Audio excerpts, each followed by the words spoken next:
सियावर रामचंद्र जी की जय। पवन सुत हनुमान जी की जय। श्री रामचरितमानस अयोध्या कांड।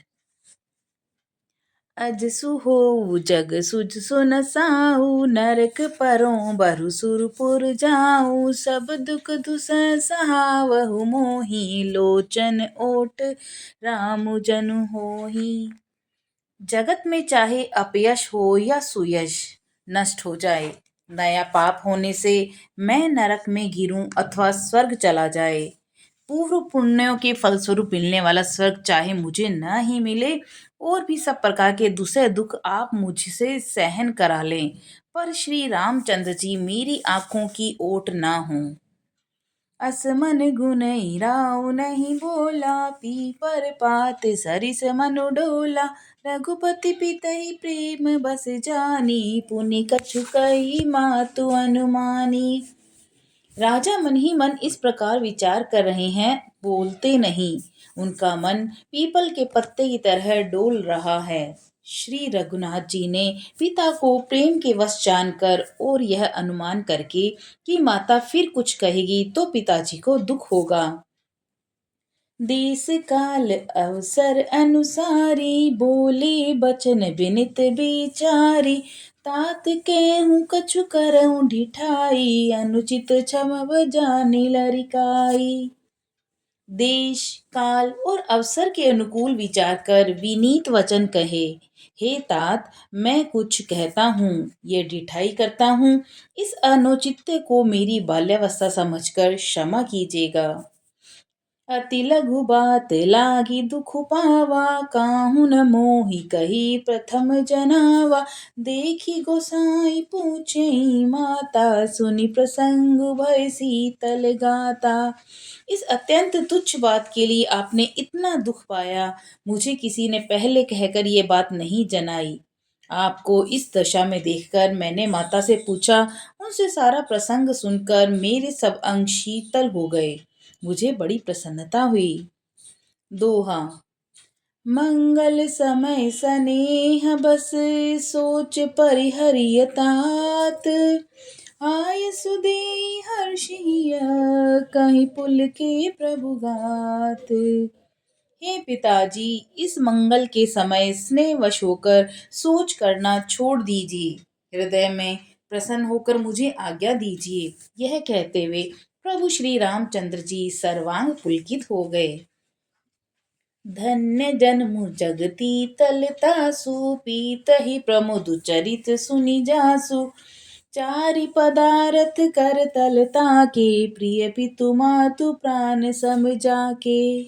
फिर उन्होंने कहा, इस पृथ्वी तल पर उसका जन्म धन्य है जिसके चरित्र सुनकर पिता को परम आनंद हो, जिसको माता पिता प्राणों के समान प्रिय हैं। चारों पदार्थ अर्थ धर्म काम मोक्ष उसके करतलगत मुट्ठी में रहते हैं। आय सुपाली जन्म फल पाई। एहि बेगी होई रजाई। विदा मातु सन आवहि मांगी। चलहि बनहि बहुरी पग लागी। आपकी आज्ञा पालन करके और जन्म का फल पाकर मैं जल्दी ही लौट आऊंगा, अतः कृपा आज्ञा दीजिए।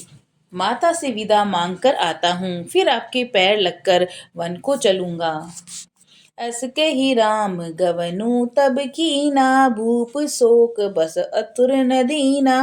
नगर व्यापी गई बात सुती छी। छुवत जडि जनु सब तन बीछी। ऐसा कहकर तब श्री रामचंद्र जी वहां से चले गए। राजा ने शोकवश कोई उत्तर नहीं दिया। वह बहुत ही तीखी अप्रिय बात नगर भर में इतनी जल्दी फैल गई, मानो डंक मारते ही बिच्छू का विष सारे शरीर में चढ़ गया हो। सुनि भय बिकल सकल नर नारी। बेली बिटप जिमि देखी दमारी। जो जह सुनई धुनई सुर सोई। बड़ विषादु नहीं धीरज होई। इस बात को सुनकर जब स्त्री पुरुष ऐसे व्याकुल हो गए जैसे दावानल वन में आग लगी हो, देखकर बेल और वृक्ष मुरझा जाते हैं।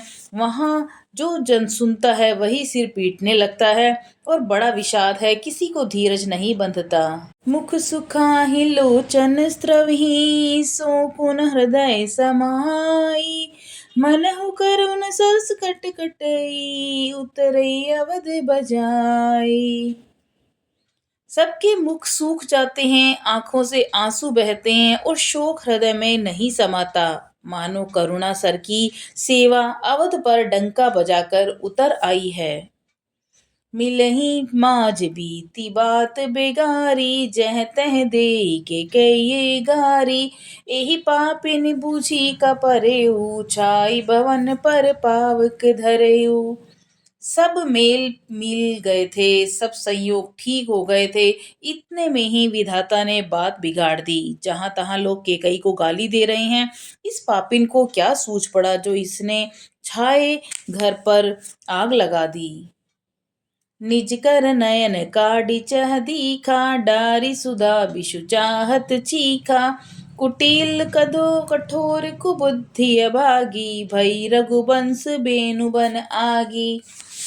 यह अपने हाथ से अपनी आंखों को निकाल कर देखना चाहती है और अमृत फेंक कर विष चखना चाहती है। यह कुटिल कठोर दुर्बुद्धि और अभागिन के कई रघुवंश रूपी बांस के वन के लिए अग्नि हो गई है। पालव बैठी पेड़ एहि काटा सुख महु शोक ठाटु धरि ठाटा सदा राम एहि प्राण समाना कारण कवन कुटिलपन उठाना। पत्ते पर बैठकर इसने पेड़ को काट ला डाला, सुख में शोक का ठाठ ठट कर रख दिया और श्री रामचंद्र जी इसे सदा प्राणों के समान प्रिय थे। फिर भी न जाने किस कारण इसने यह कुटिलता ठानी। सत्य कही कभी नारी सुभाऊ सब विधि अगौ अगाध दुराऊ निज प्रतिम्ब बरुक गई जाई जानी न जाई नारी गति भाई। कवि सत्य ही कहते हैं कि स्त्री का स्वभाव सब प्रकार से पकड़ में न आने योग्य अथाह और भेद भरा होता है। अपनी परछाई भले ही पकड़ जाए पर भाई स्त्रियों की चाल नहीं जानी जाती। काह न पाव कुजारी सक का न समुद्र सिमाही कान करे अबला प्रबल के ही जग कालु न खाई। आग क्या नहीं जला सकती, समुद्र में क्या नहीं समा सकता, अबला कहलाने वाली प्रबल स्त्री क्या नहीं कर सकती और जगत में काल किसको नहीं खाता। का सुनाई विधि काह सुनावा का दिखाई जय का दिखावा एक कहीं बल भूप न कीना बर विचारी नहीं कुमत ही दीना। विधाता ने क्या सुनाकर क्या सुना दिया और क्या दिखाकर अब वह क्या दिखाना चाहता है। एक कहते हैं कि राजा ने अच्छा नहीं किया, बुद्धि के कई को विचार कर वर नहीं दिया। जो हटि बयउ सकल दुख भाजनु अबला बिबस गयान गुण गाजनु एक धर्म परिमिति पहचाने नृपहि दोष नहीं देहि सयाने। कि कई की बात को पूरा करने में अड़े रहकर स्वयं सब दुखों के पात्र हो गए। स्त्री के विशेष वश होने के कारण मानो उसका ज्ञान और गुण जाता रहा। एक दूसरे जो धर्म की मर्यादा को जानते हैं और सयाने हैं वे राजा को दोष नहीं देते। सिबिद धीची हरिचंद कहानी एक एक सन कहीं बखानी एक भरत कर सम्मत कहीं एक उदास भाई सुन रही। वे शिब्बी दधीची और हरिश्चंद्र की कथा एक दूसरे से बखान कर कहते हैं। कोई एक इसमें भरत जी की सम्मति बताते हैं, कोई एक सुनकर उदासीन भाव से रह जाते हैं, कुछ नहीं बोलते। कान मुदी कर रद कही जीहा एक कही बात अलीहा सुकृत जाहियस कहत तुम्हारे राम भरत कहूँ प्राण पियारे। कोई हाथों से कान मूंदकर और जीभ को दांतों तले दबाकर कहती हैं कि यह बात झूठ है, ऐसी बात कहने से तुम्हारे पुण्य नष्ट हो जाएंगे। भरत जी को तो श्री रामचंद्र जी प्राणों के समान प्यारे हैं। चंदु चवे बरु अनल कन सुधा होई विषतूल सपने हो कबहु न करई किछु भरतु राम प्रतिकूल। चंद्रमा चाहे शीतल किरणों की जगह आग की चिंगारियां बरसाने लगे और अमृत चाहे विष के समान हो जाए, परंतु भरत जी सपने में भी कभी श्री रामचंद्र जी के विरुद्ध कुछ नहीं करेंगे। एक विधातहि दुष्णु देहि सुधा दिखाई दीन बिषु जेहि खर भरु नगर सोचु सब काहू दुसुदाहु उर मिटा उछाहू। कोई एक विधाता को दोष देते हैं जिसने अमृत दिखाकर विष दे दिया। नगर भर में खलबली मच गई, सब किसी को सोच हो गया, हृदय में दूसरा जलन हो गई, उत्साह आनंद मिट गया। विप्र बधु कुल मान्य जठेरी जे प्रिय परम के तेरी लंगी देन सीलु सराही बचन बान समला गई ताही। ब्राह्मणों की स्त्रियां कुल की माननीय बड़ी बूढ़ी और जो केकई की परम प्रिय थी, वे उसके शील की सराहना करके उसे सीख देने लगी, पर उसको उनके वचन बाण के समान लगते हैं। भरतु न प्रिय मोह राम समाना सदा कहूँ यहु सबु जगु जाना करहूँ राम पर सहज सनेहू यही अपराध आज बनु देहूँ। वे कहती हैं कि तुम तो सदा कहा करती थी कि श्री रामचंद्र जी के समान मुझको भरत भी प्यारे नहीं। इस बात को सारा जगत जानता है। श्री रामचंद्र जी पर तो तुम स्वाभाविक ही स्नेह करती रही हो, आज किस अपराध से उन्हें वन देती हो। कबहु न कियहु सब त्यारेसु प्रीति प्रीति जान सबु देसु कौसल्या अब कहा बिगारा तुम जेहि लागी वज्रपुर पारा। तुमने कभी सोतिया डा नहीं किया, सारा देश तुम्हारे प्रेम और विश्वास को जानता है। अब कौशल्या ने तुम्हारे कौन सा बिगाड़ कर दिया जिसके कारण तुमने सारे नगर पर वज्र गिरा दिया। सिय की पिए संगु परिहरिही लखनु की रही धाम राजू की भूजब भरतपुर नृप की जेहि बिनु राम। क्या सीता जी श्री रामचंद्र जी का साथ छोड़ देंगी? क्या लक्ष्मण जी श्री रामचंद्र जी के बिना घर रह सकेंगे? क्या भरत जी श्री रामचंद्र जी के बिना अयोध्यापुरी का राज्य भोग सकेंगे? और क्या श्री रामचंद्र जी के बिना जीवित रह सकेंगे? अर्थात न सीता जी यहाँ रहेंगी, न लक्ष्मण जी रहेंगे और न भरत जी राज्य करेंगे और न राजा ही जीवित रहेंगे, सब उजाड़ हो जाएगा। अस बिचारी उरझाड़हु कोहु शोक कलंक कोटि जन हो भरत ही अवसि देहु जुबराजु कानन काह राम कर काजू। हृदय में विचार कर क्रोध छोड़ दो, शोक और कलंक की कोठी मत बनो। भरत को अवश्य युवराज पद दो, पर श्री रामचंद्र जी को वन में क्या काम है। नाहि निरामु राज के भूखे धर्म दुरीन विषरस रूखे गुरु ग्रह बसहु राम तजि गेहु नृप सन अस बरु दूसर लेहु। श्री रामचंद्र जी राज्य के भूखे नहीं हैं, वे धर्म की धुरी को धारण करने वाले और विषय रस से रूखे, अर्थात उनमें विषय शक्ति नहीं है। इसलिए तुम ये शंका न करो कि श्री रामचंद्र जी वन न गए तो भरत के राज्य में विघ्न करेंगे। इतने पर भी मन न माने तो तुम राजा से दूसरा ऐसा वर ले लो कि श्री राम जी घर छोड़कर गुरु के घर रह रहे हैं। जो नहीं लगे ही कहीं हमारे नहीं लागे कछु हाथ तुम्हारे जो परिहास कीन कछु होई तो कहीं प्रगट जनावहु सोई। जो तुम हमारे कहने पर ना चलोगी तो तुम्हारे हाथ कुछ भी न लगेगा, और यदि तुमने कुछ हंसी की हो तो उसे प्रकट में कहकर जना दो कि मैंने दिल लगी की है। राम सरिस सुत कानन जोगु कहा कही सुनि तुम कहूँ लोगु उठई बेगी सोई करऊँ उपाई जई विधि सो को कलंकु नसाई। राम सरी का पुत्र क्या वन के योग्य है? यह सुनकर लोग क्या कहेंगे? जल्दी उठो और वही उपाय करो जिस उपाय से इस शोक और कलंक का नाश हो। छंद। जेहि भांति सो कुकलंकु जाई उपाय कर कुल पालहि अठि फेरु राम ही जात बन जनि बात दूसर चालहि जिमि भानु बिनु दिनु प्राण बिनु तनु चंद बिनु जिमि जामिनी तिमि अवध तुलसीदास प्रभु बिनु समुझिदो जिय भामिनी। जिस तरह नगर भर का शोक और तुम्हारा कलंक मिटे वही उपाय कर कर कुल की रक्षा कर वन जाते हुए श्री रामचंद्र जी को हट करके लौटा ले। दूसरी कोई बात न चला। तुलसीदास जी कहते हैं जैसे सूर्य के बिना दिन, प्राण के बिना शरीर और चंद्रमा के बिना रात निर्जीव और शोभाहीन हो जाती है, वैसे ही श्री रामचंद्र जी के बिना अयोध्या हो जाएगी। हे भामिनी, तू अपने हृदय में इस बात को समझ और विचार करके देख तो सही। सखिन सिखावनु दीन सुनत मधुर परिणाम हित तेई कछु कानन कीन कुटिल प्रबोधि कुबरी। इस प्रकार सखियों ने ऐसी सीख दी जो सुनने में मीठी और परिणाम में हितकारी थी, पर कुटिला कुबरी की सिखाई पढ़ाई हुई कि कई ने इस पर जरा भी कान नहीं दिया। उतरन देउ तुस शीर्ष सूखी मृगिन चितव जनु भागिनी भूखी व्याधि असाधि जानि तिन त्यागी चली कह मंति मंद अभागी।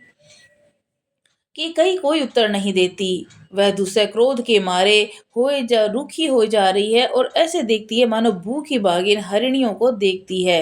तब सखियों ने रोग को असाध्य समझकर उसे छोड़ दिया। सब उसको मंद बुद्धि अभागिनी कहते हुए चल दी। राजु करत यह देई बिगोई कि नहीं से अस जस करहि न कोई एहि विधि बिल पही पुर नर नारी देहि कुचाली कोटिक गारी। राज्य करते हुए इसके कई को देव ने नष्ट कर दिया। इसने जैसा कुछ किया वैसा कोई भी न करेगा। नगर के सब स्त्री पुरुष इस प्रकार विलाप कर रहे हैं और उसे कुचाली के कई को करोड़ों गालियां दे रहे हैं। जरहि बिषम जर लेहि उसासा कवनि राम बिनु जीवन आसा विपुल वियोग प्रजा अकुलानी जनु जल चरगन सूखत पानी। लोग विषम ज्वर भयानक दुखी आग से जल रहे हैं। लंबी सांसें लेते हुए वे कहते हैं कि श्री रामचंद्र जी के बिना जीने की कौन आशा है। महान वियोग की आशंका से प्रजा ऐसी व्याकुल हो गई मानो पानी सूखने के समय जलचर जीवों का समुदाय व्याकुल हो जाता है। अति विषाद बस लोग लुगाई गए मातु पहि राम गोसाई मुख प्रसन्न चित चौगुन चाऊ मीठा सोचु जनी रखेराऊ।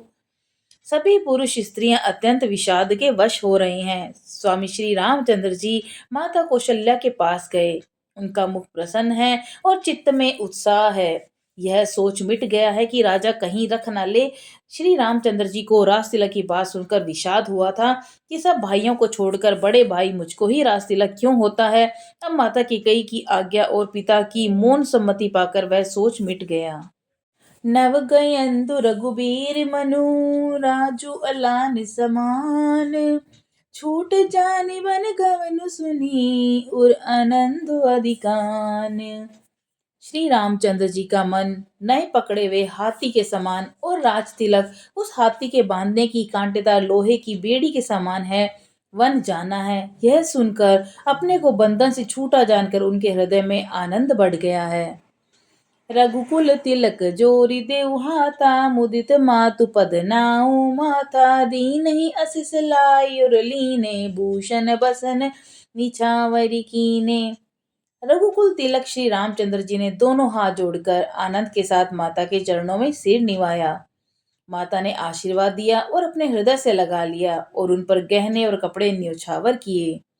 बार बार मुख चुंबती माता नयन नेह जलु पुलकित गाता गोद राखी पुनि हृदय लगावे स्तरवत प्रेम रस पयद सुहाए। माता बार बार श्री रामचंद्र जी का मुख चूम रही है। नेत्रों में प्रेम का जल भर आया है और सब अंग पुलकित हो गए हैं। श्री रामचंद्र जी को अपनी गोद में बैठाकर फिर से हृदय से लगाया और सुंदर प्रेम रस बहने लगा। प्रेम प्रमोदुन कछु कही जाई, रंक धनत पद बीजन पाई, सादर सुंदर बदनु निहारी, बोली मधुर बचन महतारी। उनका प्रेम और महान आनंद कहीं कुछ कहा नहीं जाता, मानो कंगाल ने कुबेर का पद पा लिया है। बड़े आदर के साथ सुंदर मुख देकर माता मधुर वचन बोली।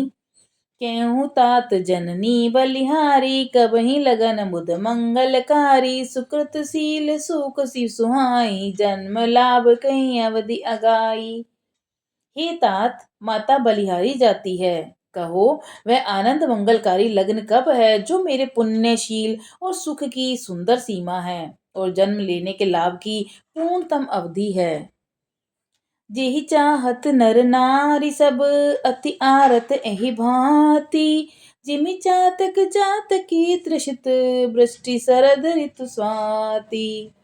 तथा जिस लगन को सभी स्त्री पुरुष अत्यंत व्याकुलता से इस प्रकार चाहते हैं, जिस प्रकार प्यास से चातक और चात की शरद ऋतु के स्वाति नक्षत्र की वर्षा चाहते हैं। तात जाऊं बलि बेग नहाऊं, जो मन भाव मधुर कछु खाऊं, पितु समीप तब जायूं भैया, भई बड़ी बार जाली बलि मैया। हे तात, मैं बलैया लेती हूँ, तुम जल्दी नहा लो और जो मन में भावे कुछ मिठाई खा लो। भैया, तब पिता के पास जाना, और बहुत देर हो गई है, माता बलिहारी जाती है। मातु बचन सुनि अति अनुकूला, जनु सनेहु सुर तुर के फूला, सुख मकरंद भरे श्रिय मूला, निरखी राम मन भवर न भूला। माता की अत्यंत अनुकूल वचन सुनकर मानो जो स्नेही कल्प वृक्ष के फूल थे वो सुख रूपी मकरंद पुष्प से भरे थे और श्री राज लक्ष्मी के मूल थे। ऐसे वचन रूपी फूलों को देखकर श्री रामचंद्र जी का मन रूपी भंवरा उन पर नहीं भूला। धर्म धुरिन धर्म गति जानी, केऊ मातु सन अति मृदु बानी, पिता दीनी मोहि कानन राजू, जय सब भांति मोर बड़े काजू।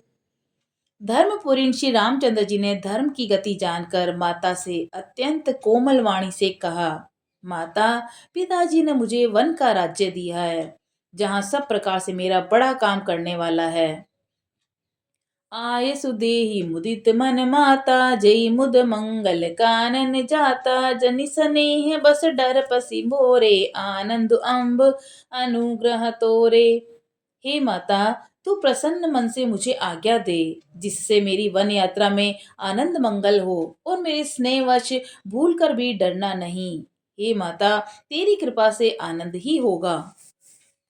बरस चारि दस विपिन बसी, कर पितु बचन प्रमाण, आई पाई पुन देखे हूँ, जनि कनिकर सिमलान। 14 वर्ष वन में रहकर पिताजी के वचन को सत्य कर फिर लौटकर तेरे चरणों का दर्शन करूंगा। तू मन को दुखी मत कर। बचन बिनित मधुर रघुबर के, सरसम लगे मात उर करके, सहमि सूखी सुनि शीतल बानी, जिमि जवास पर पावस पानी। रघुकुल में श्रेष्ठ श्री रामचंद्र जी के ये बहुत ही नम्र और मीठे वचन माता के हृदय में बाण के समान लगे और कसकने लगे। उस शीतल वाणी को सुनकर कौशल्या वैसे ही सहम कर सूख गई, जैसे बरसात का पानी पड़ने से जवासा सूख जाता है। कही न जाय कछु हृदय विषादु, मनहु मृगी सुनि के हरि नादु, नयन सजल तन थर थर कापी, मांजहि खाई मीन जनु मापी। हृदय का विषाद कुछ कहा नहीं जाता, मानो सिंह की गर्जना सुनकर हिरणी विकल हो गई है और नेत्रों में जल भर आया। शरीर थर थर कांपने लगा, मानो मछली मांजा पहली वर्षा का फेन खाकर बदहवास हो गई हो। धरि धीरज सुत बधुन निहारी, गद गद बचन कहती महतारी, तात पितत तुम प्राण पियारे, देखी मुदित तिन चरित तुम्हारे। धीरज धरकर पुत्र का मुख देकर माता गदगद वचन कहने लगी कि हे तात, तुम तो पिता को प्राणों के समान प्रिय हो, तुम्हारे चरित्र को देखकर तो नित्य प्रसन्न होते हैं। राजू देन कहूँ सूब दिन सादा, केहूँ जान बन कहीं अपराधा, तात सुनाव मोहिनी दानु, को दिन कर कुल भयउ कृसानु। राज्य देने के लिए उन्होंने शुभ ही दिन सोधवाया था। फिर अब किस अपराध से वन जाने को कहा? हे तात, मुझे इसका कारण सुनाओ। सूर्यवंश रूपी वन को जलाने के लिए अग्नि कौन हो गया? निरखी राम रुख सचिव सुत, कारण कहूँ बुझाई। सुनि प्रसंग रही मुख जिमी, दस बरनी नहीं जाई। तब श्री रामचंद्र जी का रुख देखकर मंत्री के पुत्रों ने सब कारण समझाकर कहा। उस प्रसंग को सुनकर वे गूंगी जैसी चुप रह गईं और उनकी दशा का वर्णन किया नहीं जा सकता। राखी न सके न कई सक जाहू, दो भांति उर दारुन दाहू। लिखत सुधा कर गाल की राहू, विधि गति बाम सदा सब काहू। न रख ही सकती है और न ये कह सकती है कि वन चले जाओ। दोनों ही प्रकार से हृदय में बड़ा भारी संताप हो रहा है। मन में सोचती है कि देखो, विधाता की चाल सदा सबके लिए टेढ़ी होती है। और लिखने लगे चंद्रमा और लिखा गया राहु। धर्म सने उभय मति घेरी, भई गति साप चुचुंदरी केरी। राखहु सुतहि करहु अनुरोधु, धर्मु जाय अरु बंधु विरोधु। धर्म और स्नेह दोनों ने कौशल्या जी की बुद्धि को घेर लिया। उनकी दशा सांप छुछुंदरों की सी हो गई और वे सोचने लगी, यदि मैं हट करके पुत्र को रख लेती हूँ तो धर्म जाता है और भाइयों में विरोध होता है। केहू जान बड़ तो बड़ी हानि, संकट सोच विवश भई रानी। बहुरी समझती धर्म सयानी, राम भरत दोई सुत समझानी। और यदि वन को जाने को कहती हूँ तो बड़ी हानि होती है। इस प्रकार के धर्म संकट में पड़कर रानी विशेष रूप से सोच के वश हो गई। फिर बुद्धिमती कौशल्या जी स्त्री धर्म पतिव्रता धर्म को समझकर और राम और भरत दोनों पुत्र को समान जानकर सरल सुभाव राम महतारी, बोली बचन धीर धरी भारी। तात जाऊं बलि कीन्हु नीका, पितु आयसु अब धर्म टीका। सरल स्वभाव वाली श्री रामचंद्र जी की माता बड़ा धीरज धरकर वचन बोली। हे तात, मैं बलिहारी जाती हूँ, तुमने अच्छा किया। पिता की आज्ञा का पालन करना ही सब धर्मों का शिरोमणि धर्म है। राजु देन कही दीन बनो, मोहि न सो दुख लेसु। तुम बिन भरत ही भूपत ही, प्रजहि प्रचंड कलेसु। राजा देने को कहकर वन दे दिया, उसका लेश मात्र भी मुझे दुख नहीं। दुख तो इस बात का है कि तुम्हारे बिना भरत को, महाराज को और प्रजा को बड़ा भारी कलेश होगा। जो केवल पितु आय सुताता, तो जनि जाहु जानि बड़ी माता। जो पितु मातु कहूँ बन जाना, तो कानन सत अवध समाना। हे तात, यदि केवल पिताजी की ही आज्ञा हो तो माता को पिता से बड़ी जानकर वन को मत जाओ।